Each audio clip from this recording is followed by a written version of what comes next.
How many of you, when you've walked into a room, have said to yourself, I'm different from everybody else in here? For some of you, this might have happened once or twice, and for some of you, it might happen every single day. You see, when I inhabit spaces, I am constantly asking myself, what do I have in common with people? What do I not have in common with people? I guess you can say, I have a bad case of the stripes. And just like Camila from the main character of David Shannon's book, just like the main character from David Shannon's book, I give up things about myself in order to conform to spaces around me. Anybody else do the same thing? See some heads nodding. This terrible habit affects my personal and my professional life. But lately, I've been working towards a cure. And that cure starts with another children's book. One day, my children and I were reading a book called Same, Same, But Different, a book by Jenny Sue Kostecki-Shah, ironically, also Jenny Shah. This is a very sweet book about two pen pals, Elliot and Kailash, who write to each other about their lives. Elliot lives in the United States, and Kailash lives in India, and they write to each other about their family, about their homes, and everything else. So, Sophia, who's 4 years old, asks me, Mommy, who am I in this story? Oh boy, that was a difficult question. Well, Sophia, we're Indian American, and I just kind of moved on. But I had to pause and say, who am I in this American story? It's a question I have been asking myself for 30 years. You see, I was born into a Zoroastrian family in a predominantly Hindu and Muslim country and given a Christian name. Process that for a little while, right? My name, Jennifer, literally means virtuous one or fair one. And in India, I was always praised for the lightness of my skin.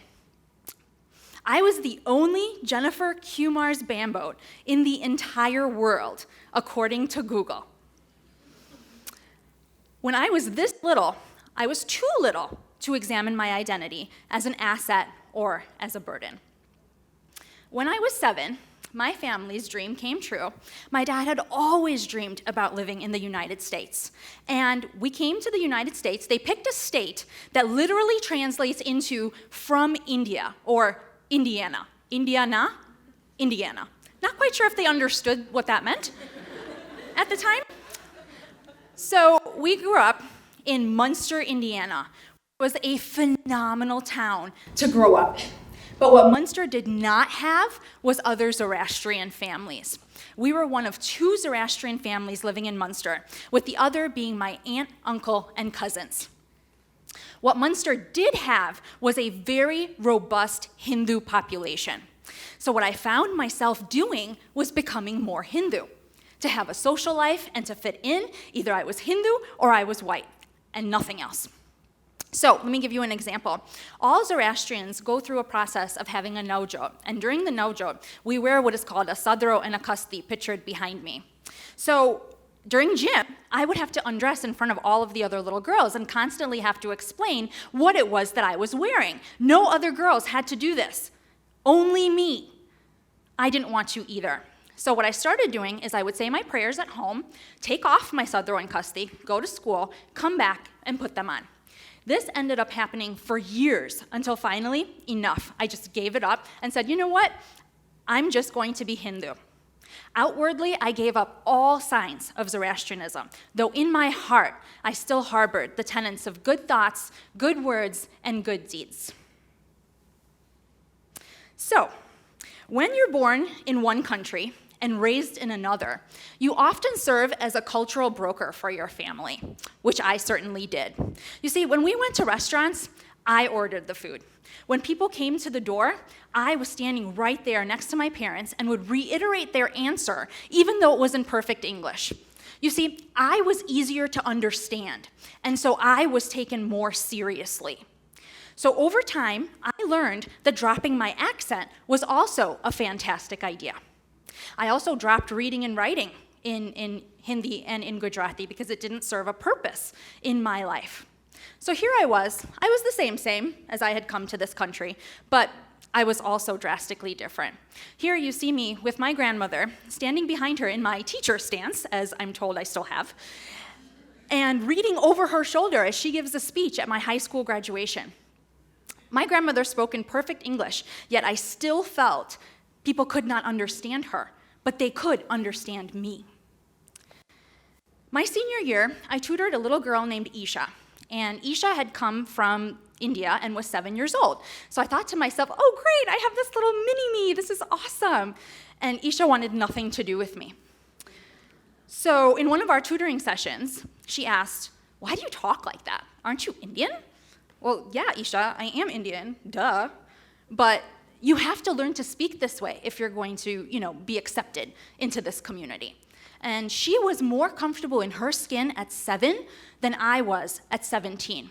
Her answer startled me. She was like, nope, I'm fine, I'm good, just the way that I am, okay? That fall, off I went to Indiana University to prove to Isha, as well as everybody else, just how Indian I was. I was going to keep proving how Indian I was to everybody. I studied teacher preparation program, which is an excellent program at Indiana University, Bloomington, but maybe not better than the one here at North Central. And I realized that I was one of 2 students in my classroom always that were not white. My professors had me in field experiences where they were telling me that my students, this might be the first time that they're meeting an Indian. So share your culture, share your culture, share your culture. Great, I was all about sharing my culture. I was gonna prove that I was Indian, right? Until it wasn't. My otherness made me hyper visible in my classroom. And what I noticed was that all people started to see about me was that I was Indian. And there is a lot more to me than just that. So I told myself, when I become a teacher and when I become a professor, I am going to make sure that all of my students know that I want all of them in my classroom, their entire authentic self, every single part, and that I was going to see beyond just race and ethnicity in my classroom. So fast forward 15 years, and I'm now an assistant professor at North Central College. I love my job. I am teaching classes about multiculturalism, diversity, equity, inclusion, and it's been a great year. Along the way, I hit a little road bump. A student anonymously wrote, "She is an Indian. However, she's living in a white community, aka Naperville, where people have very strong views. She stressed to us so much about social justice and made me feel bad about being white." And when I read this, my first desire was to change my entire curriculum, rework my entire syllabus. I wanted to be like every other multicultural educator who did not rock the boat, right? So I started to change everything. I started to change my syllabus, started to change my curriculum and the readings that we did and the videos that we watched, absolutely everything, until I said to myself, what am I doing? What am I doing? I am a social justice educator. And there are going to be times in my classroom where my students are going to feel a little uncomfortable. But when they do feel a little bit uncomfortable, they're going to grow, and they're going to learn, and they're going to change. So you know what? I am not going to give up that part of myself, and I am not going to turn it down. In fact, I am going to turn it up.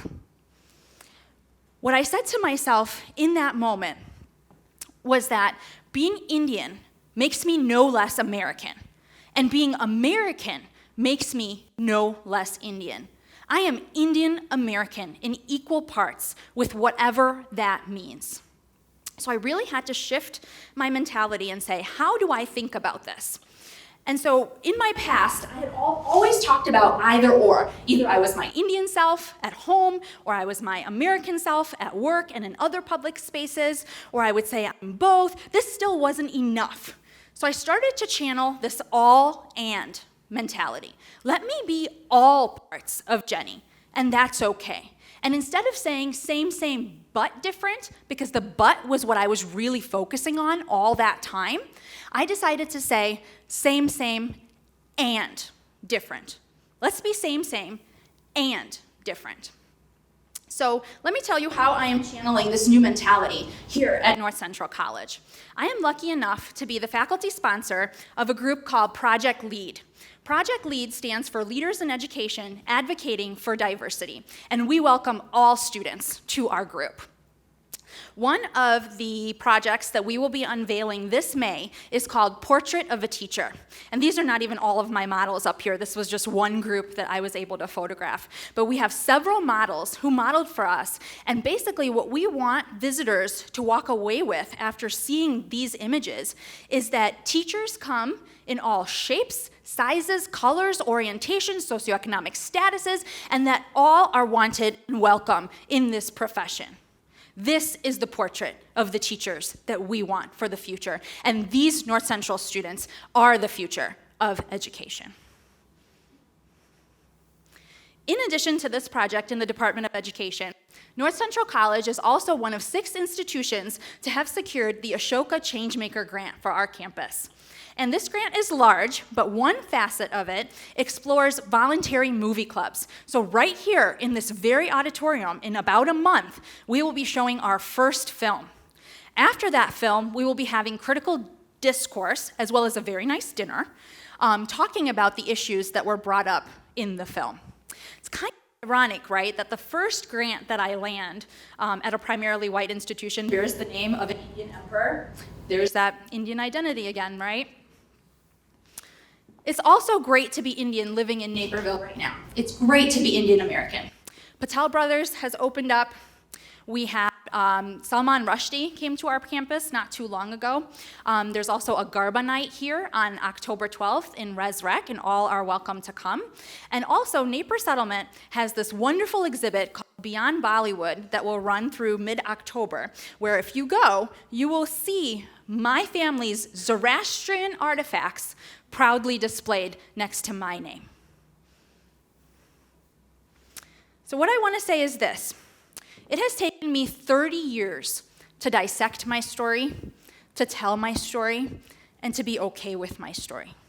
Do not let it take you so long. Embrace the all-and mentality about yourselves. Bring your whole self to the table wherever you go. Don't leave any parts behind. My name is Dr. Jennifer K. Shah. I am a Zoroastrian Hindu immigrant and a U.S. patriotic citizen. I'm also a social studies teacher. I'm a wife, a mom, an assistant professor at North Central College, and a very caring member of the Naperville community. And I am caring less about what all the cultural norms say that I should be in those roles. I am on my way to curing myself of a bad case of the stripes.